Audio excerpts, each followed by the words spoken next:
Good morning, friends, and thank you so much for joining us again on this beautiful Friday morning with our GPB live stream. We're back at Michael Pretorius' studio today. So, Michael, thank you for inviting us, and how are you doing? I'm doing fine, yeah, it's awesome. Thanks for having me back on the channel. It's been, the last one was so much fun. It was. Yeah. Like awesome. And I've seen that you've been doing some graft in the studio here. You've painted it. It looks much different. Yeah, no, we redecorated, made it some black walls because, in a small studio environment, it's always very difficult to kind of control a lot of light spill if you have a very reflective, had so much light spill, so I changed it to black. I'm sure the people that own the house might be a bit upset with the black walls, but this is a photography studio and that's what's needed. So Michael, before we start chatting today about the little Godox lights, please tell us again your online platforms. Where can people find your work? Yeah, so my online platform is so simple. It's my name, Michael Pretorius, and it's normally followed by photography. So you can find me on Facebook as Michael Pretorius Photography or MP Weddings Photography, YouTube, just Michael. Also then on Instagram, Michael Pretorius Photography. I also have so many different Instagram handles, but we will focus just on that one. Why would you have so many different handles? Because I have a very, very limited attention span, so it needs to be, I need different things to focus on. We've got the podcast channels, we've got photography channels, my adventure channels, we've got the studio has its own Instagram as well. Sure, eh? Yeah, we've got all these things going. So you've been busy, buddy. Yeah. Thank you for making time. We're going to be chatting about Godox, the RGB lights that they have. So the small one that's in his hand over there, that's called the R1 for round, and it also has a little magnet on it. Yeah, it's got a magnet in the back, and it's very nice to actually just place on anything like your stands. Some stands, depending if they're aluminum or metal, so it won't stick to the aluminum, but majority of things, surfaces that are metal, this thing attaches and it's pretty strong and it's sometimes difficult to get off. And then also has the capability of having the little accessories that just claps on the front there with the magnets. Yeah, so it's got these little, like the accessory kit for, I think, the round head of the 8200. Correct. And it can, attach quite easily, quite simply. So then you have a diffuser. There's so many accessories in that kit, so I'm not going to show all of them, but you kind of get the idea so far. So this little AKR1 kit that he's now referring to and plucking on the front of this little light, it is a kit that we actually can use with all our 8200, but we also have a little plastic device that we can sell you that you can then use the normal square head, rectangular head? What's the normal flash? Square or rectangular? It's the Fresnel head for a flash. That's it, that big word. And then that'll work with all of those flashes, and there's 6 or 7 different little devices in that kit that you can use. Yeah. And then the second one that we will be chatting about is the M1. So this is more a rectangular little light, and I know you can't really see right now, but we'll show you. It folds out and you can mount it in all funny and weird little places. And the third one, which you guys will see on the side there, that's got the red light going at the moment, that is the LC500 light stick. Lightsaber. Lightsaber, yeah. Luke, I'm your father. I love that movie. Yeah, I love Star Wars as well.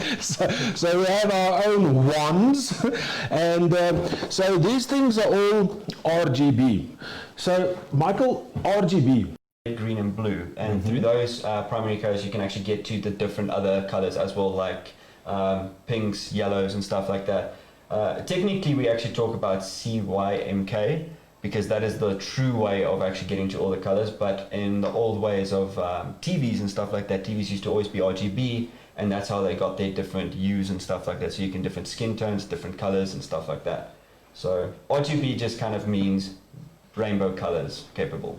So educate me, why would we want to have red and greens and blues and flashing lights? So yeah, quite simply is to create a different effect in the photo. We can always use normal daylight, white light or tungsten lights, and it's done many times, so we kind of seen that in a lot of photos. But if you want to make something look like Star Warsy, futuristic, that type of Blade Runner looking feel, something that it feels more sci-fi, then that's where I would suggest like RGB. I mean, the last shoot we did, we also used times of color and not just light. So, and it is one device that will give you all those different lights. So this is probably going to now replace all the gels that you were using, and you have all of those different colors in this one small little unit. Yeah, the portability aspect of this thing is actually its big strength. The fact that you can just put it in your bag and run and gun if you need to be out shooting in the streets and stuff like that and you need a color. Personally, I would probably end up using the lightsaber over this one because of size, and I shoot models, and if it was awesome, I definitely would recommend it for vloggers and people that need very close-up light, not something massive that they have to carry around. This thing's perfect. And I'd like to mention also, they all have built-in batteries. So all three of these little devices, well, one is not so little, but they all come with the little charging cable in the kit, and give it a USB power supply, and there you go. And they all have a built-in battery. And you used this little R1 the other day. You had like because I do live streaming, I used it as a hair light just to test out its capability and just to see what it can do. So I just left it on, and my fashion, I keep on forgetting my lights on when I actually leave the room after the live or something, and everybody comes and switch it off. And this thing was still going for about 3 hours, and it was still fine. Didn't feel any overheating, and yeah. That's actually quite a lot of time to get out of a small little light like that, because the battery can't be very big that's in there. Yeah, I didn't use it on full power because it wasn't necessary, because already, just kind of for your guys' interest, when you switch this thing on, it's already very, very bright. So see, and that's just on like an 18, and yes, it is very bright. It's very bright, and it caught me by surprise the first time I played with this thing. So definitely a very powerful little tool, packs a lot of punch in this little device. And so we're going to be using it specifically just to do a quick product photography shoot. That we have the Valbon DV7000 tripod on there. That's another tripod that, or a brand that we actually do, that Valbon tripods.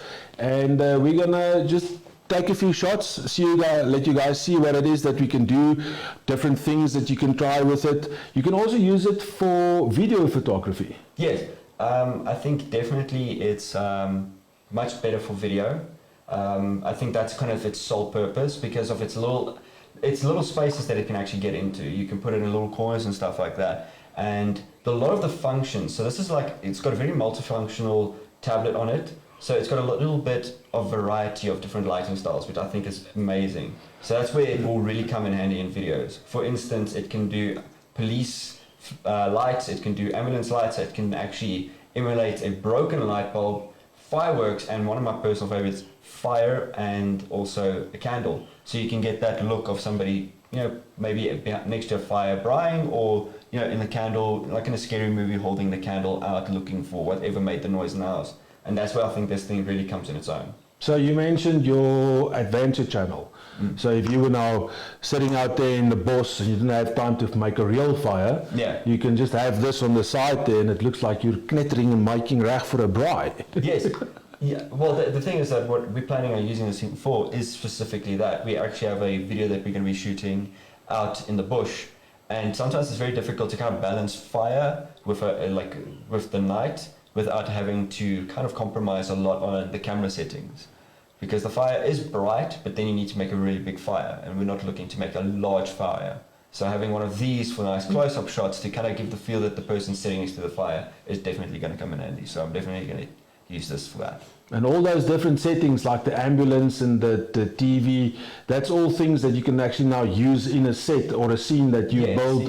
And you maybe have an ambulance screaming by, or a person sitting in the house, hears cop sirens, like one of a proper Miami Vice type of cop show. Okay. You can have this light just off camera, just flashing behind the person's head, like as if he's investigating a crime scene. And then obviously you don't need to buy bunch of gels and switch in between, and the whole time trying to make it look like there's something there. This thing does it automatically, and it's got different variation settings on that as well, so you can actually spice it up a little bit. You can make it faster. Okay.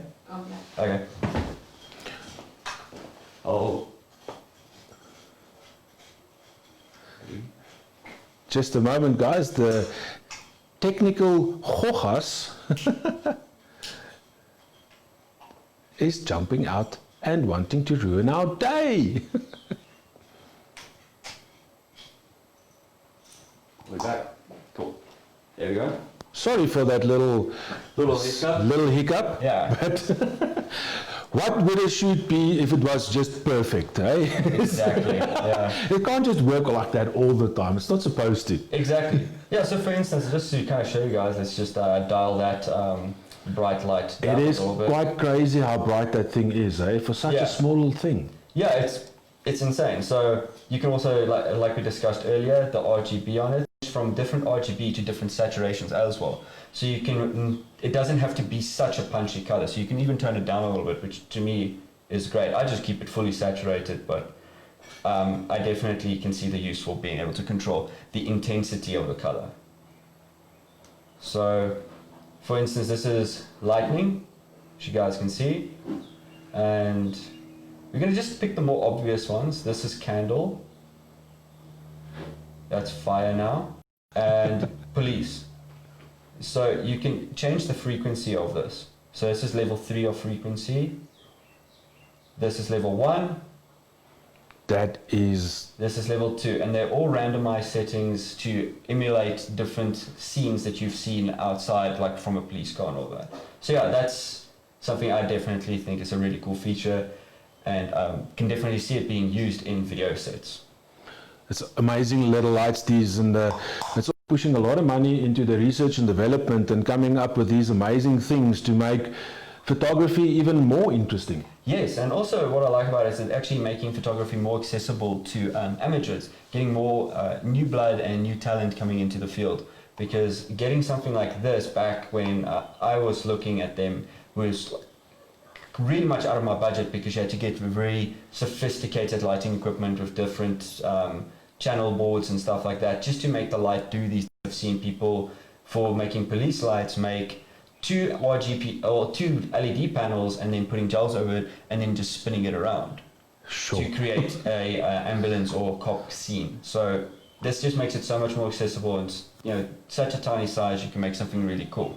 And I would actually like to give it a challenge to people. If you guys buy one of these and use them, please tag us, and I would love to see what you guys are doing with them, because I have not yet had the chance to experience that. It can take you weeks to work through all of it. Yeah, I have not been able to be honest. I've used it for instances what I would do with it if I owned it, which is live streams, vlogging and stuff like that, where I would think a tiny little device like this really comes in its own. So for instance, like TikTok videos, when you're not looking at creating a whole lighting scene, but mostly focusing on the face, this is where this thing comes in its own. It's just tiny and quite handy to use. You mentioned that you had it on a gimbal? Yeah, I had it on one of those with the attachment just to screw it in on the side. So we actually haven't talked about this. It actually has a screw-in point here at the bottom. You guys can't see it from that distance, but it's got a screw-in point, so you can mount it on any tripod, any stand, Joby. You can clamp it to stuff. That's what I've been doing. And there's a clamp mount for the Osmo that you can screw this into. And because of its small size, the weight's very negligible for you, so you don't really feel it. And also, it doesn't interfere with the gimbal. That's what's nice about it. So, Michael, if you will now go ahead and give us an idea of the different setup that you would use it in on the tripod here in the back. If you wouldn't mind attaching this and putting it on the blue gel Cool. over there, and I will switch the camera on. So for you guys to be able to see the scene that we've set up here. Is it good?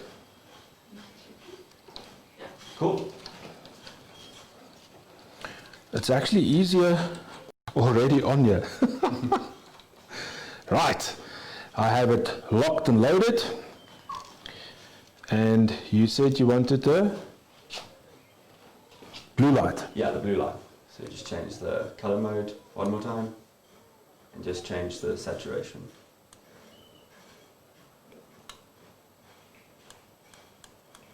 I wonder if I'm going the right way here. Yeah, This is becoming more blue.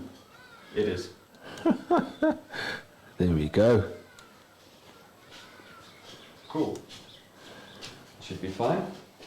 Okay, so you guys won't be able to see my face, but you guys are looking at the whole setup as it is right now. So you're not missing much, you're not just seeing the back of my camera or the back of my ass. So we're also using a smoke machine just to create some depth in this photo, just to kind of give it a little bit of ambiance. We're using color gels and we're trying to make it look really like the hero shot that it is. You know, really making this thing look robust, rugged and powerful. So I'm going to press the smoke machine now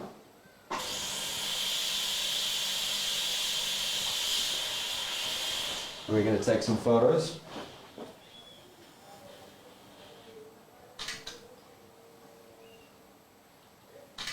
And what's nice about having RGB and continuous lights is the set never changes.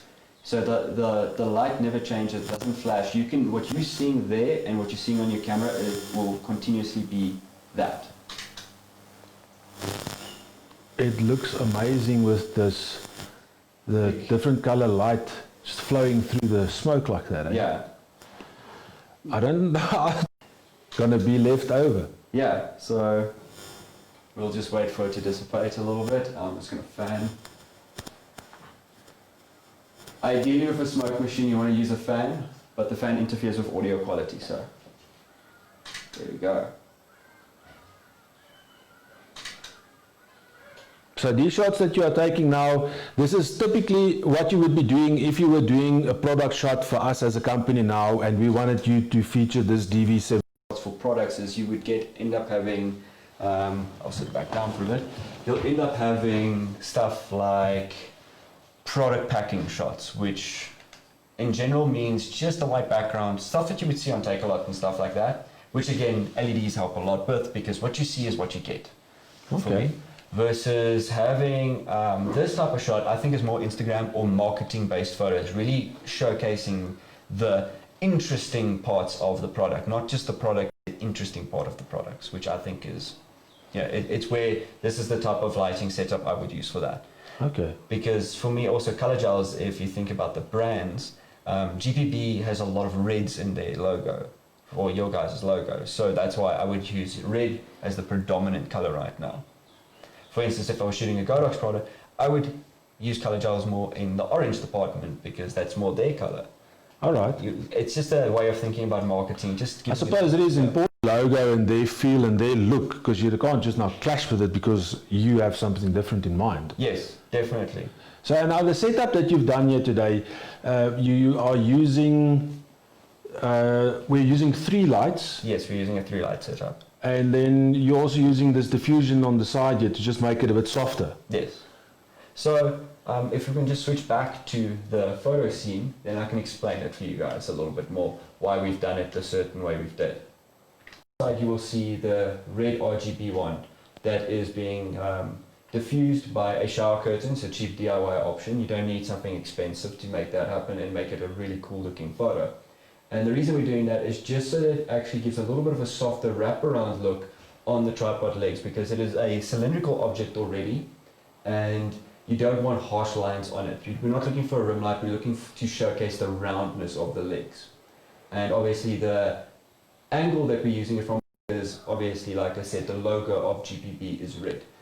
Then, because we like a little bit of contrast, in the back, giving a little bit of a hint of blue, we have the R1 currently that is just also being diffused. Again, that's just for roundness, just to give a little bit more shape to the tripod's legs. And that's just to kind of give a little bit of contrast, make the scene a little bit more interesting. You can use any color there. For me personally, I like red and blue. You know, Star Warsy looking lightsabers, stuff like that. Again. These Star Wars references. So, and then for the key light is the M1. Now, the reason we call a light a key light is for the fact that it will be highlighting the most important part of the image, which is the logos. To make sure that people can see it in the photo, making sure that it is the most recognizable that it can be. And we also have it through a diffusion, again, just to give a little bit of a softer light. If you have some light sometimes straight onto a product, it creates, with no objects, you see it a lot on wine bottles when amateurs start using photography in the beginning with product photos, and they shoot wine bottles, you get something called the specular highlight. So that's why we use diffusion on it. So yeah, the M1 is currently the key light. It's just on plain white, just because we don't need it to make it too flamboyant. We already have 2 different colors in here that is already making it look much more interesting. We now want to represent the brand, which is Velvet. So that's why the key light is on a normal day. Actually, you don't spend too much money on making a scene like this. This is a great idea to just use the shower curtains, and it's inexpensive, and it's not always necessary to have a huge financial outlay to do a shoot. Yeah, definitely. And I've seen you've built many different things and rigs, and he has an umbrella with lights in it. Yes. Still, that's one of my favorite things still. So that's also important for being a photographer, is you have to think out of the box and you have to save money. Yes, it's just something that I learned back, like when we, in South Africa, sometimes it's very difficult to get certain product. So the reason for the shower curtains is I can't find scrims. So when I started photography, I could not find a scrim. So I ended up thinking of what's the best next option. Sometimes the very thin sketching paper for when you do tracing. Oh, right. Tracing paper works great, but buying a big sheet of that is very expensive. Then if anybody's been to a cheap hotel, you know, down at the coast, you know when you... I hate it. I hate those things because it always sticks to your legs. and that's the first thing that popped in my mind. I was like, those things are normally clear and leaves nothing to the imagination. So, you know, you can always see exactly what... There's somebody in the shower and you know they're naked. It's like, it doesn't... So I thought, hey, wait, I can shoot light through that. And that's when I bought it. And again, I bought it at builders as well. So, you know, it's very easily accessible for anybody that's looking to get it. Yeah. And, so definitely go check it out. I also do know that part of the 5-in-1 reflector kits that we have, so the scrim will be in the middle of the 5-in-1, and we have them in 3 different sizes as well, as 60, 110, and a huge 2-meter one as well. That's the newest one we got now recently. Yes. So instead of spending a few ZARs on that, you just went out and got some shower curtains. Well, back when I bought the shower curtains, the different sizes weren't there. You only had the one round size, and depending on the size of your product, like this one, sometimes the rounds to absorb all the light as much as it can and spread it out evenly. So You said way back when, so how long have you had these? I've had them about 4 years now. Oh wow. And it's been grafting and it is working well and it was cheap. yeah, so you don't need to spend a fortune on, you don't need to spend a fortune on photography. That's amazing. Yeah. So we're gonna now just change some lights up again and take some more shots. Maybe we'll go to the white on the other light again. Cool. And see how it goes. And smaller things, and then you'll post those for us a bit later so we can just have an idea more or less of what it can do in that too. Cool. I think we're going to also have a chance to go look at what we did take a photo of, because we have one on screen. Cool, let's check it out. do that.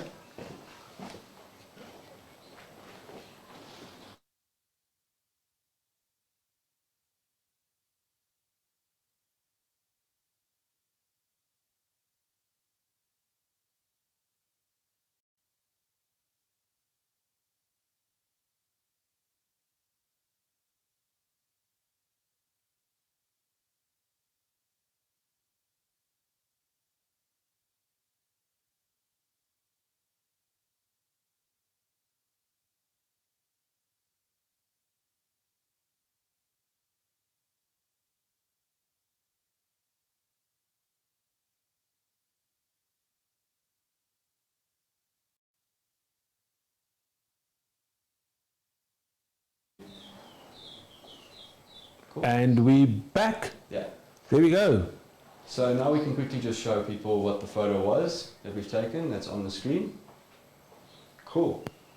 So we can do some other shots, and I'm going to showcase it later. So like what we did in the last one, like I edited the photos and I brought it back in and I posted it in the comments of this live stream. So for the previous one, I posted the photos in the comments. So we're going to take a few photos and then we'll just add them to, like we did last time, in the comments so people can see what this whole setup can do and if they're interested in getting it. Do we have any questions so far? Okay. Then obviously we tell them whatever people want to know. So Yeah, no, whenever you guys have decided that there's a few things that you need to know and or want to ask us, please pop in and let us know, and then we can see if we can answer that for you. All right, so... Someone asked if it makes a woo-woo noise for you. the ambulance. Oh, I'll make the woo-woo sound. one-time offer only. Yeah. You get that with the R1. Yes. Every time you switch the lights on, it'll even make a fire sound, you know. Knetter, knetter, knetter, knetter. Oh, crazy stuff. All right, well, so let's go and put a different color on the red one there, and shall we change this one on the side too? Yeah, we can. Do we want to do a different product? Maybe let's put it on some flashing things, just to... Oh, showcase some of the flashes. Yeah.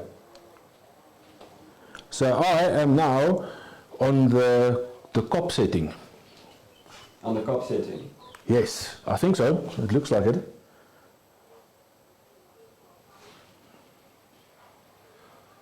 Oh wow. So this is one of those scenes when the FBI rocks up to the house and there was just a murder committed and it's amazing.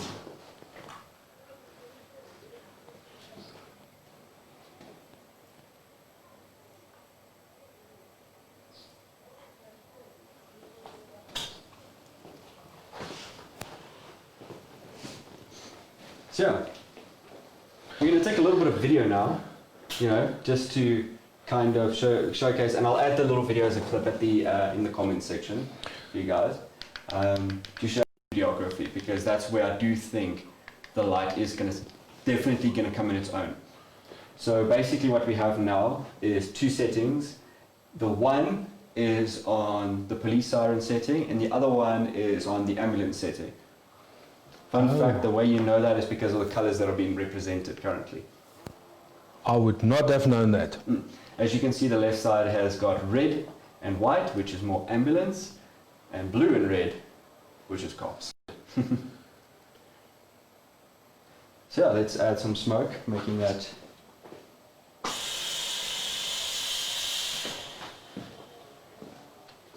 Smoke machine. yeah. Isn't it amazing that it does so much more than just work in a club? Yeah.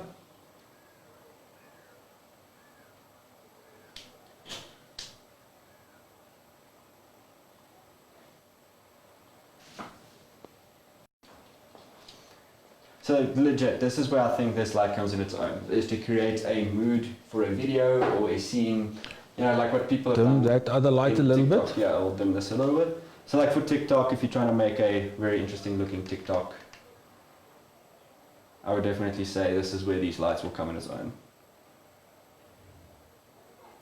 I do like the fact that they are so versatile and so easy to use and small and lightweight.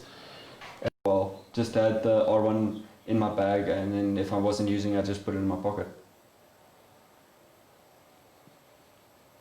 And now this will now typically be the scene when you're doing a product video about the item that you have now on display. This is pretty much exactly what it's going to be, and then you'll edit it with some nice tunes in there as well, and maybe some banners across the bottom. Yeah, definitely, and that's the beauty of it. Because of its versatility, you can. So, you can also send SOSs for if you're ever in trouble. It's got that setting. That was quite interesting to see, yes. Yeah. So I thought we can have a little bit of a circulating color while we can probably end the live off with some questions and maybe some more interesting little facts. So I'm going to try and get the same one that you've got there. Okay. Can you remember what it was? It's just the #1 setting on all of them, which allows you to have. So there. Yeah. Is that on you? No, that's on you. Go through modes. Yeah, now you're on the, again, there by the cops, and then you just dial it up to the top. That one. #1. Yeah. Simple and easy to get to. And that's for the ambiance. Yes. I do appreciate the fact that we can jump into your living rooms, into your wherever you are, onto your screens, and have a chat with you and share our amazing little lights with you. Michael, thank you for the setup and the little demonstration we've been doing there. Yeah, it's my pleasure. It's been a lot of fun, and also then I get to play with some. I haven't been able to play with the M1, so this is my first day playing with the M1 and the new light stick. I've been waiting to see that thing in action as well. I've only had the privilege so far to play with the R1 that I'm actually capable of. And it's amazing little things. Well, thank you so much. Thanks, man. Hopefully we'll be back soon. Yeah, definitely. And then guys, thank you for joining us, and have yourselves an amazing weekend. We'll see you soon. Awesome. Ciao. Cheers, guys.